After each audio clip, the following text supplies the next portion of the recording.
Hey there, guitar fanatics. So last week I was putting together a video on the Lynyrd Skynyrd classic, Simple Man. And I was trying to get the clean arpeggiated parts, the distorted rhythm parts, the melodic passage that's played between some of the verses and after the guitar solo, and the guitar solo itself all in the same video. But that video got way too long. So I thought I'd split it up into two videos. This is the second part, and it's a lesson on how to play the guitar solo. This solo really has some great passionate rock guitar in it, and it's chock full of southern rock and classic rock cliches that you really need to have in your toolkit, so it's a great one to learn. Thanks for stopping by. Please like the video, subscribe to the channel. My name's Charlie Long. Let's play some guitar. I want to mention that when I listen to the original recording or I see Skynyrd play it live, there's two guitar players playing, and they do some unison parts and they do some harmony parts. But you can make this solo sound really great with just one guitar. We start off with a southern rock lead guitar cliche. So we've got 16th note pickups at C and D on the G string, and then on the downbeat of the measure where the solo starts, we're going to play a pedal steel bend by bending the D at the 7th fret of the G string up to E, and we're going to simultaneously hit the G note at the 8th fret of the B string, which I'm playing with my pinky. Now, those pedal steel bends are a staple of southern rock, but you also hear them all the time in blues and just good old classic rock. Then we're going to pick that double stop again. We kind of let off it and bend it back up. We release it to D, then go down to the C note, and then we're going to go back to D. Now, we've got to make sure we let that G note ring out the entire time. Listen to this. Now, we're going to have one more pedal steel bend, let off it to D and then C, and then go to the A note at the 7th fret of the D string. Here's the entire phrase.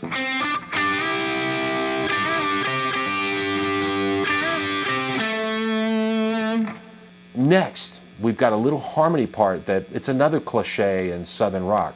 This one is in fourths, and most of the harmony parts that we hear in southern rock are actually pretty simple and consist of mostly third and fourth intervals. You can get a lot of ideas from just playing through the minor pentatonic scale in thirds and fourth as it lays out naturally, like this. So I'm at the 5th fret, the pattern 1 of A minor pentatonic. I'm going to play the 5th frets of the E and A string. Then that's a 4th interval. Then I'm going to go up to C and E. There's a 3rd. Then I'm going to go across the pattern playing 2 strings at a time all the way up to G and E at the 5th fret of the B and G strings. Then I'm going to play D and G at the 7th and 8th frets of the G and B strings, and then frets 5 and 8 of the high E and B.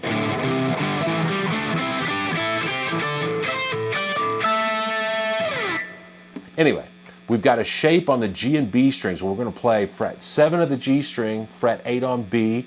We're going to slide that shape up to 9 and 10 where we play it twice. Then we're going to slide it up to 12, 13, and then back to 9 and 10.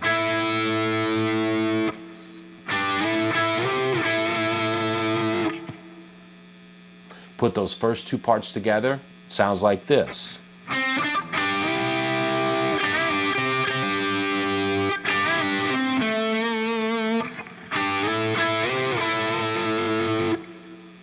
From there, we go up an octave to the 17th fret of the G string. We've got our same pickup notes and basically the same pedal steel bends and all the other notes as the opening phrase of the solo.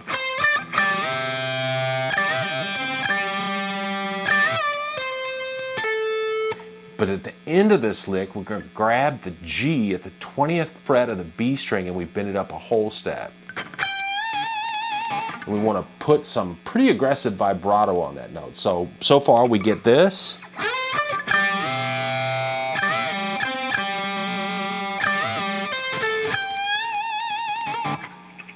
Next, we play a really cool bluesy lick We're going to hit the 17th frets of the B and E strings, and then the 20th fret, and then we're going to have 3 bends of that note at the 20th fret. And on the record, they're not really in tune, but if they were, I think we'd be playing a half step bend,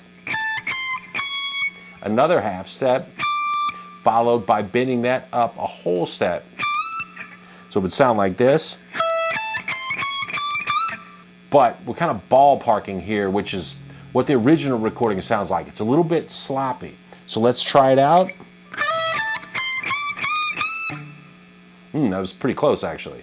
And then we're going to go back to the 20th fret and we bend that up like a quarter of a pitch. Here's that one more time. Then we're going to play the 17th fret of the E and B strings again, followed by another whole step bend to the 20th fret of the B string with that aggressive vibrato. Here's that entire phrase.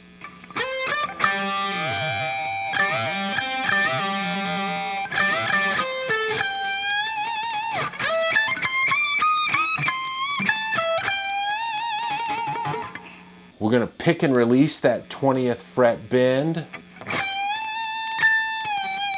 We're going to play the 17th fret and the 20th fret again. And then we're going to do a long slide upward into the 19th fret from somewhere down around the 12th fret. We're going to skip over to the 17th fret of the E string. And then we're going to bend up the 20th fret of the B string a whole step and slide out of it. We're then going to play the same lick, but we're going to slide to fret 18 this time. We'll repeat that one more time, sliding into fret 19.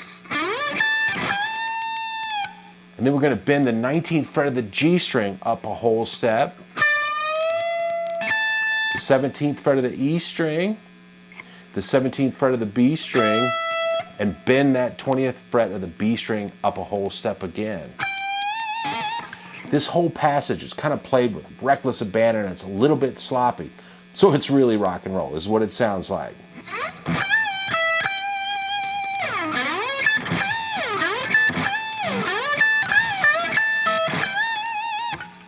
So after that killer phrase, we're going to drop back down to the 5th fret area.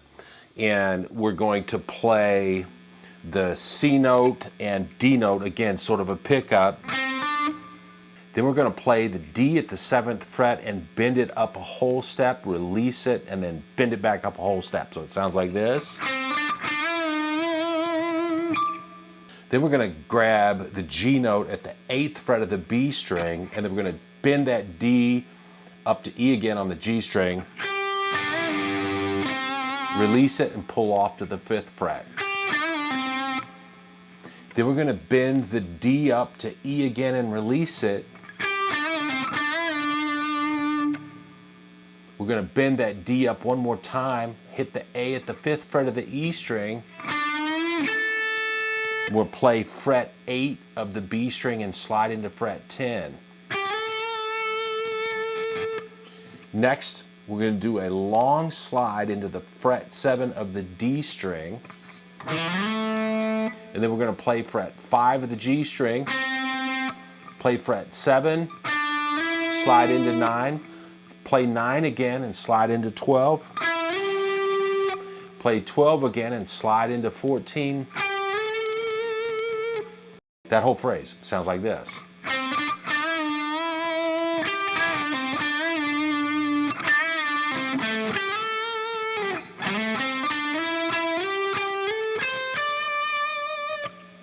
Now, we're going to go to the 13th fret of the B string, then the 15th. We're going to bend that 15th fret up a whole step. Next, we're going to slide into the B at the 12th fret, followed by the 15th fret of the E string, which is a G. And we're going to bend the 15th fret of the B string up a whole step and release it. So far, we've got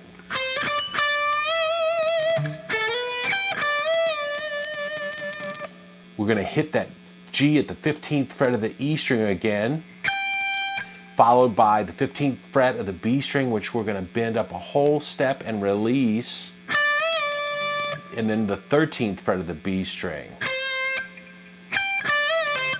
And that takes us to a whole step bend at the 15th fret of the E string again.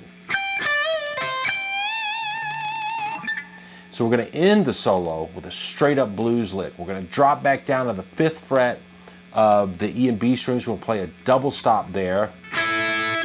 We're then going to play the 7th fret of the G string, bend it up a whole step and release it. Play the C at the 5th fret. And then lastly, the A at the 7th fret of the D string. Here are those last couple of phrases.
So that's the Simple Man solo. Lots of great bluesy rock licks in there, played with lots of fire and passion. Get this one under your fingers because you're going to be able to use these licks in many other songs and situations. As always, thanks for coming by the channel. Please like the video, subscribe to the channel for more great guitar stuff every week. And as always, work hard, play hard, have fun, and never stop learning. See you soon, and happy guitaring.